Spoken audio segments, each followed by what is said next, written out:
É com muita alegria que eu retorno a esse templo de oração, de uma fonte de bênçãos, de iluminação maior, né?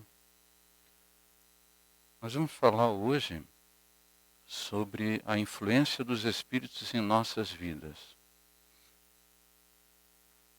Será que os Espíritos influenciam na nossa vida, no dia a dia? Será que a nossa sociedade, ela sofre a influência daqueles que já partiram? E se a gente for analisar numericamente as inúmeras gerações que nos antecederam, a nossa memória pode até se estender um pouquinho a pais, avós, bisavós, os trisavós, mas aí a gente já se perde, porque quando chega os tetravós, os pentavós, a gente nem ouviu falar, mas eles existiram. E foram lançados para o mundo espiritual. Todas as civilizações que nos antecederam, civilizações mortas, né, que a gente chama na história, também foram arrojados ao campo vasto da morte. E onde estão todos esses espíritos, todos esses seres pensantes? Certamente, muitos deles estão ao nosso derredor. E por estarem ao nosso derredor, por sentirem, pensarem, desejarem, aspirarem também, eles refletem os seus pensamentos, os seus desejos, as suas aspirações sobre todos nós. Mas será que a gente, e também nós que somos seres pensantes, também arrojamos sobre eles uma certa influência? Tudo isso a gente vai ver hoje, então, estudando, em linhas gerais, o que está no livro dos Espíritos, no capítulo 9, sobre a influência dos Espíritos na vida material.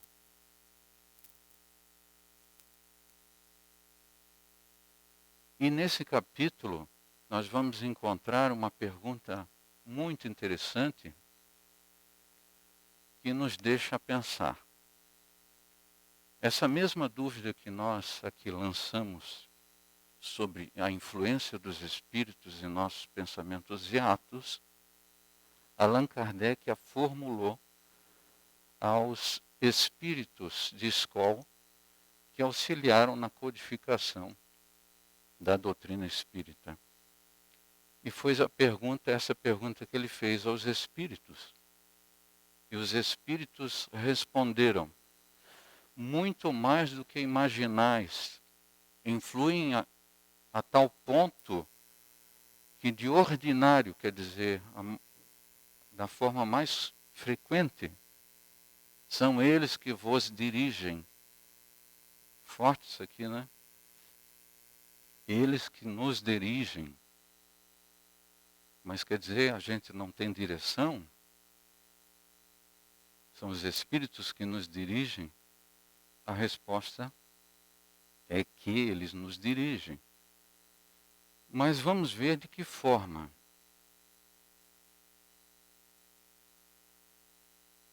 Allan Kardec, tendo formulado a pergunta 459, na sequência ele formulou outras questões para serem respondidas e perguntou já impressionado, assustado com a resposta anterior,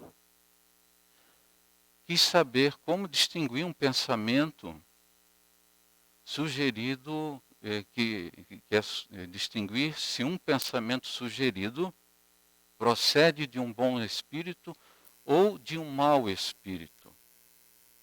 E a resposta foi uma resposta muito esclarecedora e, ao mesmo tempo, desafiadora para todos nós. Disseram os espíritos: estudai o caso. Eles estão dando uma determinação para a gente: estudai o caso. Quer dizer, é com vocês. Os bons espíritos só para o bem aconselham. E mais, acrescentou mais: compete-vos discernir. Aqui é a chave para a gente fazer boas escolhas e se deixar ser influenciado pelos bons. Ter discernimento. E discernimento é a mesma coisa que saber julgar com acerto. Saber diferenciar o que é a verdade e o que é falso. Isso é discernimento. Então, compete-nos discernir. Mas como é que a gente desenvolve o discernimento? Isso aí daria uma palestra, daria muitos minutos de abordagem, de reflexão. Tem pessoas que dizem que o bom senso, a pessoa já nasce com bom senso. Algumas pessoas já nascem com bom senso, porque elas já desenvolveram em outras existências.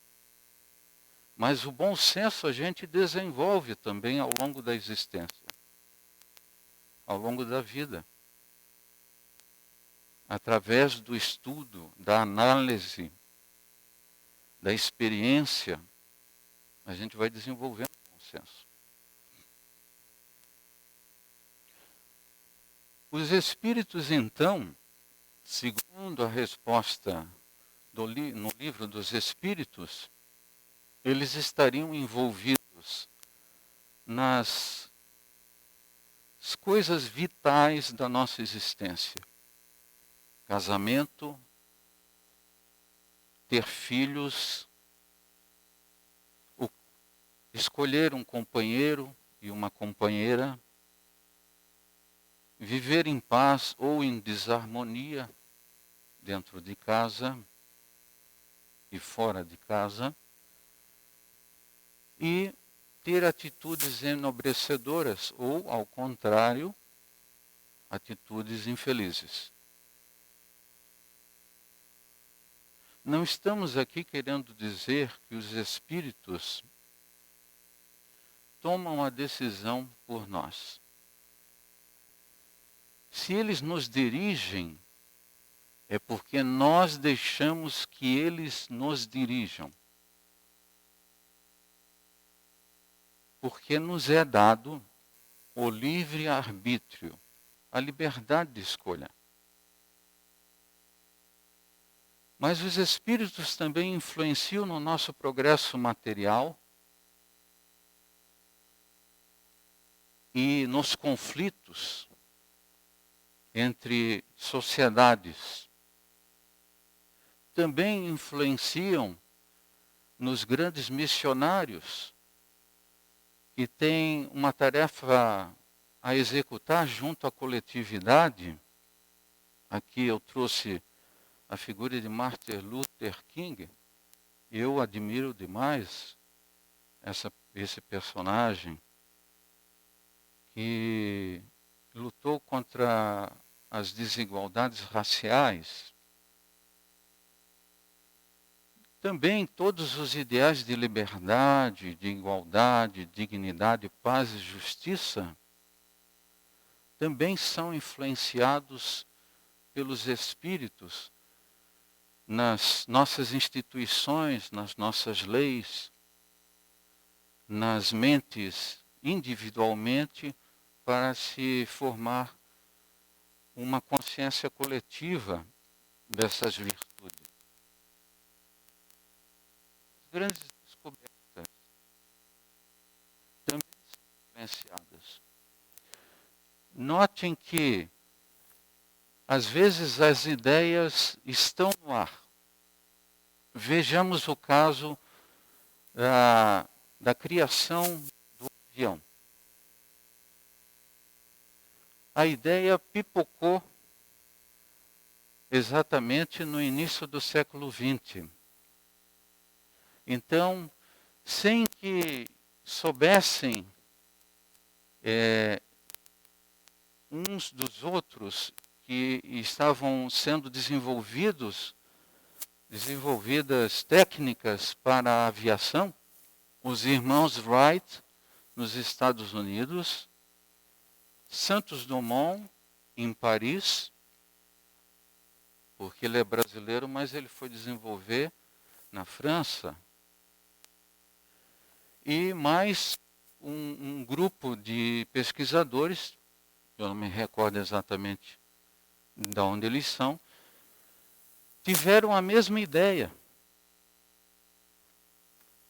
Porque eles captaram a ideia que era trazida do plano espiritual para ser colocada em execução. E por isso reencarnaram vários pesquisadores e vários gênios na área. E aqueles que tivessem mais capacidade iriam desenvolver primeiro. Quase ao mesmo tempo, irmãos Wright e Santos Dumont desenvolveram o aparelho voador, que trouxe tantos benefícios e traz para a nossa humanidade. Vejam aí, já existe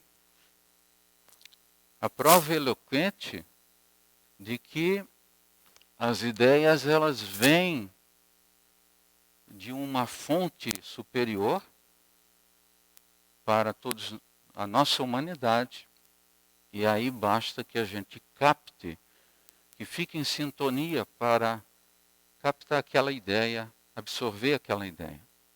Isso para muitas outras coisas, não apenas para as descobertas. Né? Diz Emmanuel que as ideias criativas e as bênçãos divinas, elas jorram sobre toda a humanidade a todo tempo. Por exemplo, nesse momento, nós estamos recebendo energias de um coeficiente superior impressionante, caindo sobre todos nós. Mas por que a gente muitas vezes não sente essas energias? Porque vai da sintonia que nós estabelecemos. Como a gente está vibrando, como a gente está pensando. A mente dos santos, que são chamados por algumas religiões, elas vibram muito mais nesse aspecto divino. Por isso, eles vivem num estado de estímulo mental diferente da maioria das pessoas. Porque a maioria não sente, não vive essas percepções. Nesse livro Trilhas da Libertação, o espírito Manuel Filomeno de Miranda, que no mundo espiritual ele é psiquiatra e se formou em psiquiatria no mundo espiritual.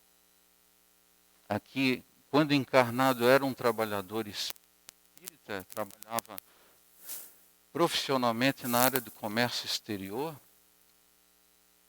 mas ao adentrar no mundo dos espíritos, pelo interesse que tinha sobre a mente, lá cursou a faculdade de medicina e se formou em psiquiatria.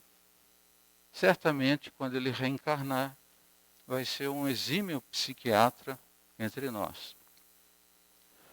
Ele nos traz dados muito interessantes que servem para a nossa reflexão nessa noite, que nos fala sobre a influência de grupos espirituais,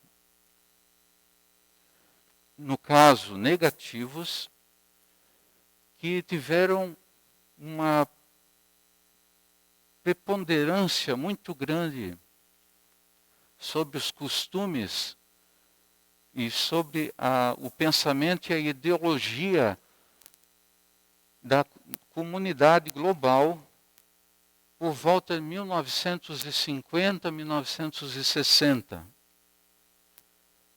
E lá, num determinado trecho do livro, ele diz: aí então eu passei a compreender, a partir da fala de Dr. Carneiro de Campos,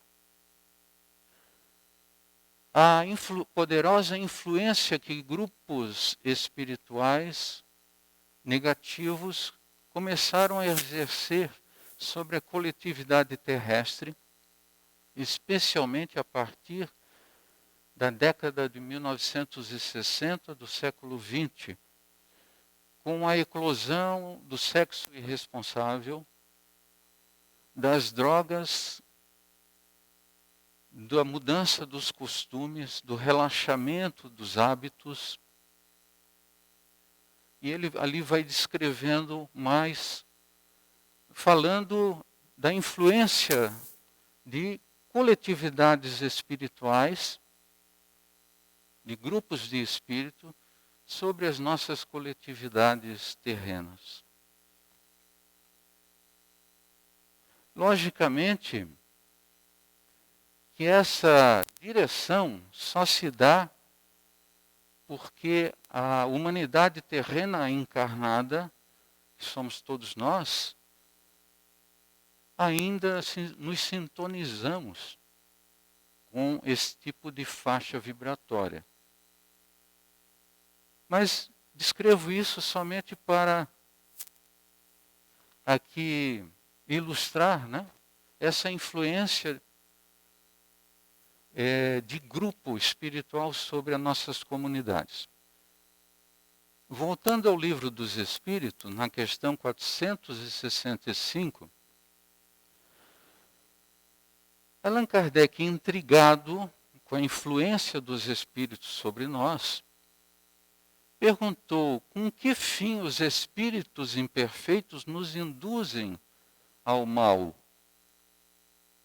E a resposta foi a seguinte: para que sofrais como eles, por inveja, por não suportar que haja seres felizes.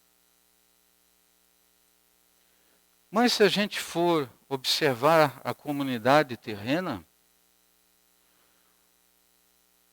nós vamos ver que a maioria de nós, aqui na Terra, somos egoístas, ignorantes, ciumentos. Desenvolvemos ódio quando contrariados. Temos muita vaidade, belicosidade, preconceitos. Temos o péssimo hábito de revidar. E a indiferença ao semelhante, indiferença às coisas que são essenciais e assim por diante. Então, por tudo isso também podemos dizer que os espíritos do mundo espiritual inferior também, por essas razões também que influenciam negativamente a comunidade terrena. Na questão 467, Allan Kardec, então, uma vez tendo entendido que existe a presença dos Espíritos, a influência deles sobre nós, e que a influência negativa se dá pelos erros que trazemos, pelas nossas deficiências humanas, ele perguntou, então, pode o homem eximir-se da influência dos espíritos que procuram arrastá-lo ao mal? E os espíritos responderam, pode, visto que tais espíritos só se apegam aos que, pelos seus desejos, os chamam, ou aos que, pelos seus pensamentos, os atraem. Eu aqui destaquei desejos e pensamentos, porque é o que a gente vai aprofundar um pouco a partir deste momento. Vamos então tentar estudar um pouquinho o que é a nossa mente. Nós temos informações do que é a nossa mente através da neurociência. Mas será que a neurociência odierna, né, dos dias atuais, ela nos dá uma resposta clara e certeira sobre o que é a mente? Para a neurociência, a mente é o resultado do funcionamento dos neurônios.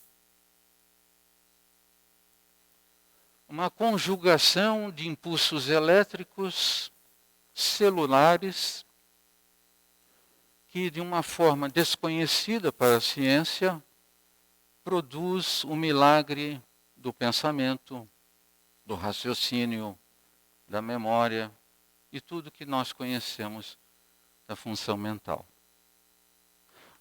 Emmanuel, ele nos traz uma reflexão.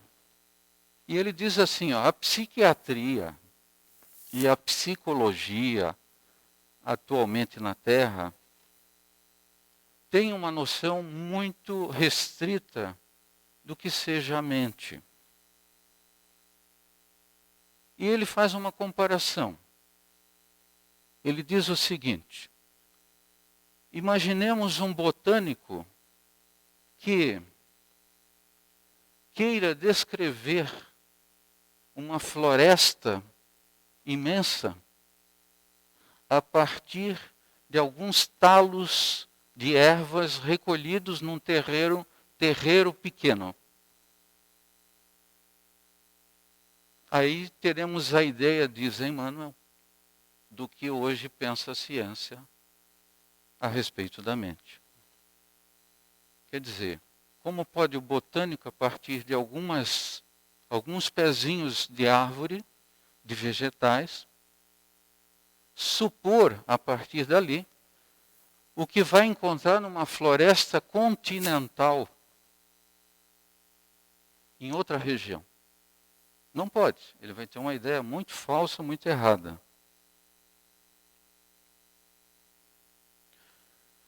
E Emmanuel nos traz alguns conceitos sobre a mente, do ponto de vista, olhando de lá para cá, quer dizer, do mundo superior para o mundo terreno. Diz ele, a mente é o espelho da vida em toda parte. A mente reflete a vida, a própria criação divina, em todas as regiões. Diz, é campo de nossa consciência desperta, na faixa evolutiva em que o conhecimento adquirido nos permite operar. As frases de Emmanuel são sempre profundas e a gente tem que tentar encontrar o que ele quer dizer, ou entre as linhas, o que existe a mais para a gente conhecer. E é próprio do espírito evoluído, né? Ele faz um resumo. Em poucas palavras, ele se aprofunda.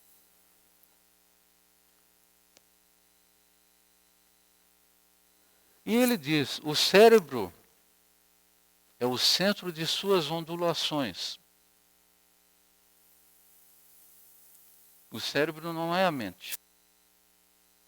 O cérebro é um instrumento da mente, gerando a força do pensamento que tudo move, criando e transformando, destruindo, refazendo, para acrisolar. O que é acrisolar? Aperfeiçoar e sublimar. Em todos os domínios do universo vibra, pois a influência recíproca.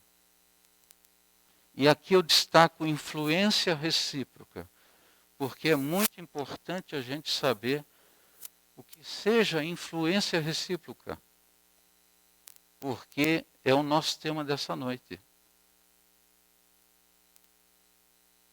Também, Emmanuel nos cita, a mente é a organização da vida do espírito. Mas ele até agora não definiu o que é mente. Deu para entender? Como é difícil dizer o que é a mente? Sede que congrega as nossas aspirações, desejos, ideais, raciocínio, sentimentos e pensamento. Constitui-se de um núcleo de forças inteligentes, envolvidas por um sutil envoltório que é o corpo mental. Dela partem as ondas mentais, que retratam a nossa condição evolutiva e nos ligam a todos aqueles que sintonizam conosco. A mente evolui através da experiência, na dimensão espiritual e na física.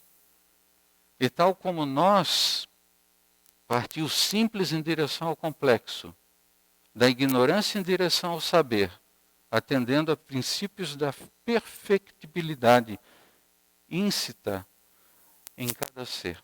Quer dizer, perfectibilidade é o caráter de evoluir, de se desenvolver. E Emmanuel nos diz o seguinte, que a mente guarda os seus segredos. E só para a gente ter uma ideia de como é complexa a nossa mente, no livro Roteiro, Emmanuel descreve quando a criatura passa a interrogar o porquê do destino e da dor, e encontra a luz dos princípios espiritistas, a clarear-lhes os vastos corredores do santuário interno, a mente. Deve consagrar-se à apreciação do pensamento quanto lhe seja possível, a fim de iniciar-se na decifração dos segredos que, para nós todos, ainda velam o fulcro mental. Quer dizer, os segredos ainda velam. O que é velar? Velar é estar em vigília, é estar atento. Então, os segredos ainda acobertam o fulcro mental, que é a sustentação mental. E ele diz o seguinte, se as incógnitas do corpo no mundo fazem a paixão da ciência, que designa exércitos numerosos de estudiosos dos problemas da saúde, da genética, reconforto e eugenia, além túmulo, a grandeza da mente desafia-nos todos os potenciais de inteligência no trato metódico dos assuntos que lhe dizem respeito. Por que eu estou querendo aqui aprofundar um pouquinho sobre a mente? É porque é através dos nossos pensamentos, dos nossos desejos, é que nós atraímos, como vimos na resposta dos espíritos, que nós atraímos os espíritos. E que nós ficamos vulneráveis à influência dos espíritos. Vulneráveis por quê? Porque são seres pensantes como nós. E o pensamento tem poder de criação, de indução, de renovação ou de destruição, perturbação. Então, por isso que eu aqui estou trazendo, não é por questão puramente científica, não.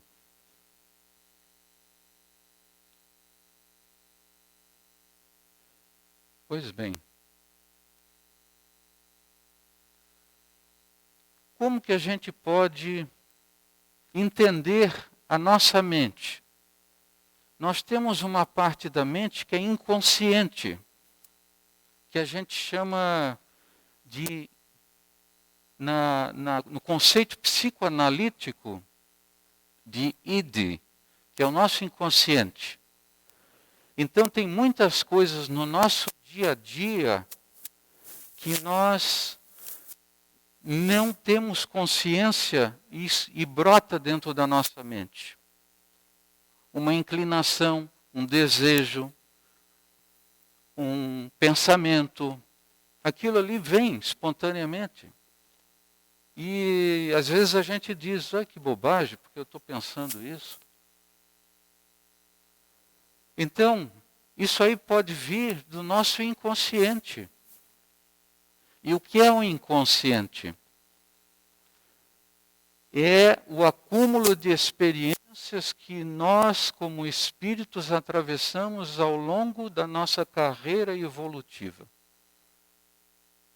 Nos reinos animais,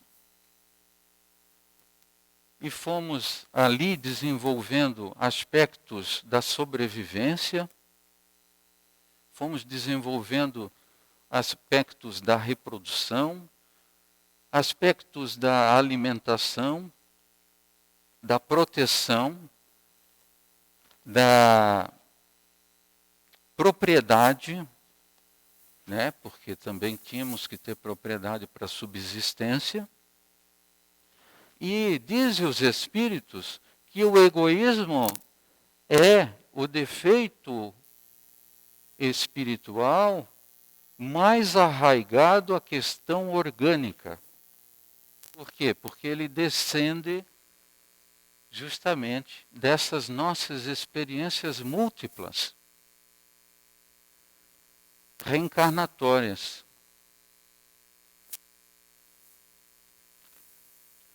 Aqui mais ou menos temos uma ideia do que seja o id, o ego, o superego. E o importante a gente saber de tudo isso é que o reflexo preside a todas as nossas manifestações mentais. Querem ver um exemplo de como o reflexo ele está incutido na nossa mente? Refletir, o reflexo é a reflexão, né? Então, por exemplo, se agora a energia elétrica cair, nós vamos dar aquela risadinha, né? Um vai brincar com o outro, vai dar aquela risadinha. Mas o que acontece? Quando a luz elétrica, ela, numa situação como essa que nós estamos aqui, ela falha, vem a escuridão. E a escuridão nos causa um reflexo de medo, de insegurança.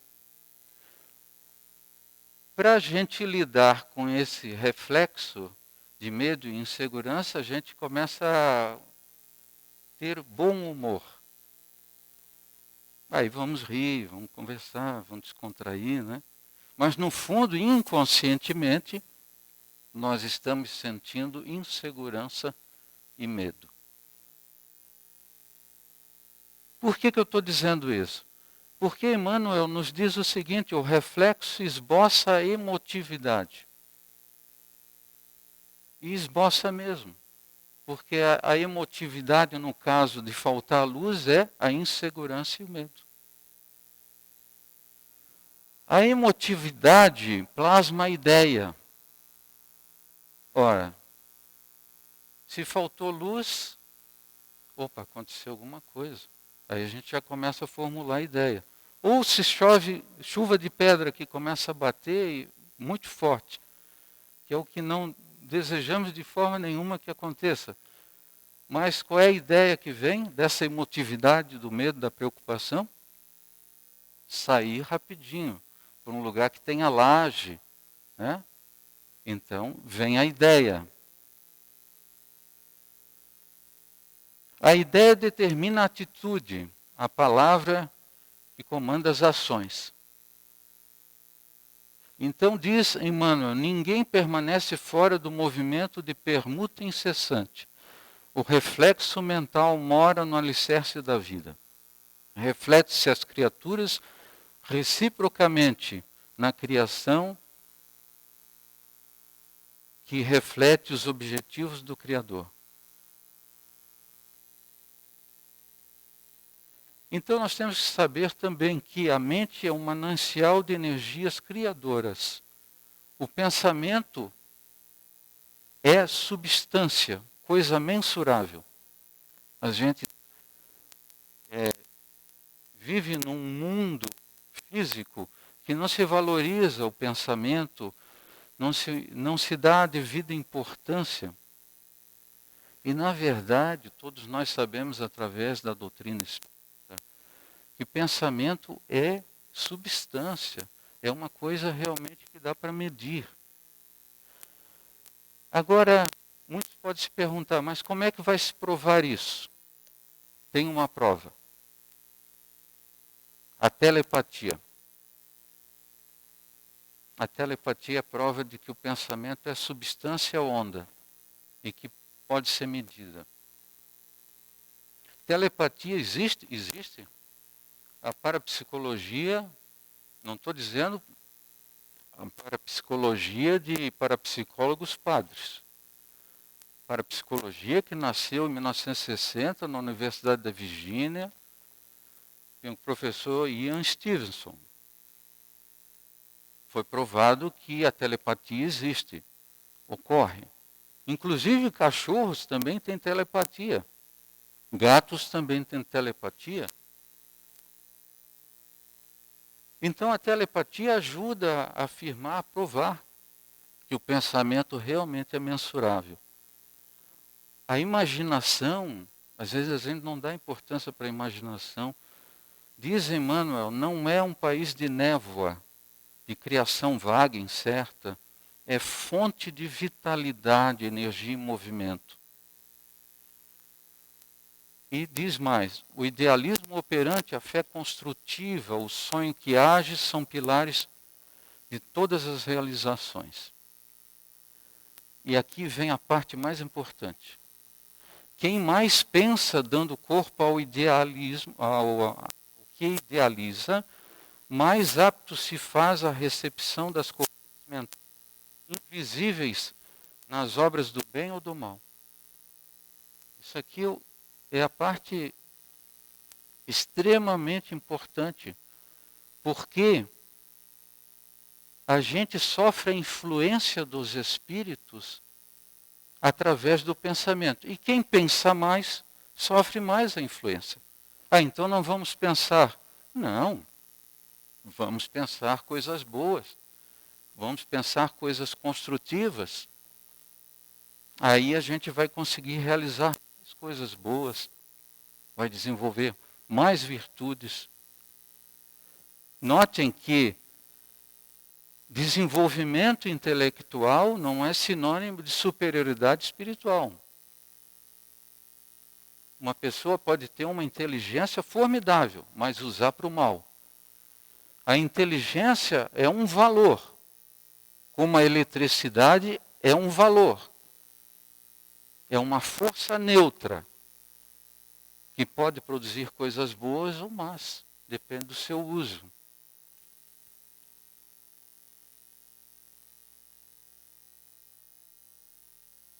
Outra reflexão que ele nos traz, o homem permanece envolto em largo oceano de pensamentos, nutrindo-se de substância mental em grande proporção. E aí como que chegam esses impulsos? Esses pensamentos, como é que eles chegam para a gente? Vamos tentar tornar palpável o tema. Diz Emmanuel, em forma de impulsos e estímulos. Quem nunca teve essa experiência, de às vezes estar na sua casa e de repente vem do nada, a gente diz que é do nada, né? Mas vem de uma fonte. E a gente sente uma euforia, um bem-estar, assim, de repente uma vontade de fazer alguma coisa. Aquilo brota assim dentro da gente e dá realmente uma sensação muito agradável. E a gente não estava pensando naquilo. A gente não estava sentindo aquilo.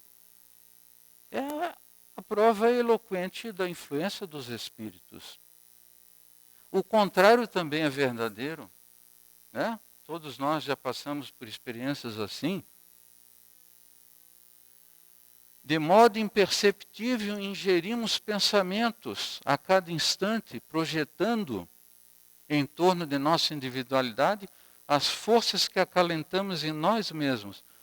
E aqui, muito importante, somos afetados pelas vibrações de paisagens, pessoas e coisas que nos cercam. Quem aqui não tem a experiência de ter entrado já num determinado ambiente, você estava super bem, aí de repente você entra numa loja e aquilo parece que vem uma carga assim em cima da gente. Parece que quer derrubar a gente. De repente, de um momento para o outro, você se sente péssimo, sobrecarregado, assim, num estado deprimente, terrível. O que aconteceu? Os ambientes se carregam de pensamentos das pessoas que lá convivem ou que passam por lá. E esses pensamentos, essas ideias, nós, como disse o Espírito Emmanuel, a gente ingere pensamento. A gente ingere a todo instante. E nós refletimos os semelhantes. Como nós não estamos numa posição hierárquica espiritual elevada, nós somos espíritos medianos para baixo, nós refletimos essas cargas, porque ainda encontram espelho farto dentro de nós para serem refletidas. Por isso nós ficamos suscetíveis a essas situações. E aí conclui aqui Emmanuel, por isso, quem não exercita a vontade para sobrepor-se às circunstâncias de ordem inferior, padecerá invariavelmente a imposição do meio em que se localiza. Como é importante, né? Essa última frase aqui. Porque numa situação como essa que colocamos, o que nós temos que fazer? Temos que reagir. Não, isso não é meu. Não, eu vou mudar minha maneira de pensar, não aceito esse tipo de pensamento. E a gente tem que impor a vontade firme sobre a circunstância em que nós estamos passando. A gente tem que se impor. Né? Tem que ligar o botão da vontade. Então, como vimos, o reflexo mental mora no alicerce da vida. Os espíritos superiores, divinizados, eles refletem o pensamento de Deus. O reflexo que eles conseguem emitir é a identificação com o Criador. E aí vemos uma nebulosa criação, ninho dos mundos, que certamente existem vários espíritos divinizados já, refletindo em reflexo, né? O pensamento de Deus, que é da criação. Mas todos nós, em um ponto menor, podemos também refletir as energias de Deus. Basta que a gente tenha o pensamento reto, que tenha boa conduta, que a gente vai virar um canal de energias divinas. E o primeiro beneficiado será nós mesmos, seremos nós mesmos. Porque o frasco, quando recebe a bebida nutritiva, o primeiro a ser beneficiado é ele, né? É o frasco. E fica com o sabor, com o cheiro, com o odor, ou do perfume também, se aplica também. Então, nós, a partir dessa nossa reflexão, nós temos que nos conscientizar que nós podemos ser agentes do bem, agentes do amor, aonde a gente estiver, dentro de casa.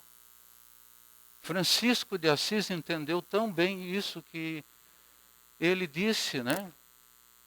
Que ele fosse instrumento de paz, instrumento do amor, para que pudesse doar mais do que receber.